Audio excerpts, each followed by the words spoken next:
Bonjour à tous et bienvenue dans Flashback, le podcast qui revient sur les grandes dates de l'histoire du sport américain. Aujourd'hui, on va parler une nouvelle fois du Hall of Fame de baseball. On en a parlé il y a quelques jours déjà avec l'élection de Jackie Robinson et on en reparle aujourd'hui, mais pour parler de la toute première classe qui est arrivée dans ce Hall of Fame en 1936.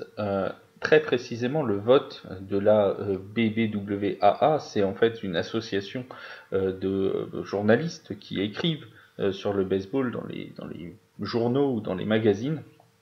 Eh bien, ce vote de la BBWAA pour élire les joueurs qui iront rejoindre le Temple de la Renommée s'est produit le 29 janvier 1936. Il y avait en tout et pour tout 226 votants, 226 membres de cette BBWAA qui devaient donc élire les joueurs pour ce Hall of Fame.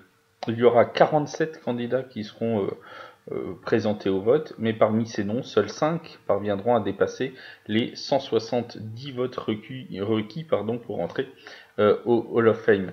En fait, il faut recueillir 75% des suffrages pour pouvoir faire son entrée dans ce temple de la renommée. Celui qui remportera le plus de suffrages, avec 222 sur les 226 possibles, donc c'est un véritable plébiscite, c'est Ty Cobb, l'outfielder des Detroit Tigers, qui pendant 22 saisons va exercer son talent à Détroit. Celui qu'on surnomme The Georgia Peach détient encore aujourd'hui le record de la meilleure moyenne au bâton sur une saison, avec une moyenne de .366, qui n'a donc jamais été battu depuis la première moitié du siècle dernier.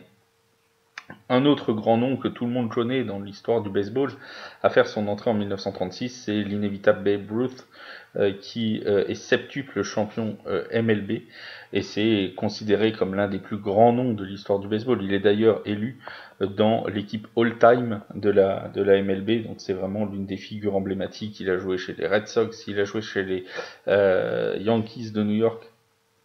Voilà, c'est une très grande figure de la MLB. Les trois autres personnes qui vont réussir à franchir cette ligne des 170 suffrages, ce sera Honus Wagner, le shortstop qui est une figure emblématique des Pittsburgh Pirates. Il y a joué pendant 17 ans, il a été manager des Pirates, il a été aussi coach entre 1933 et 1951, donc c'est une vraie figure emblématique.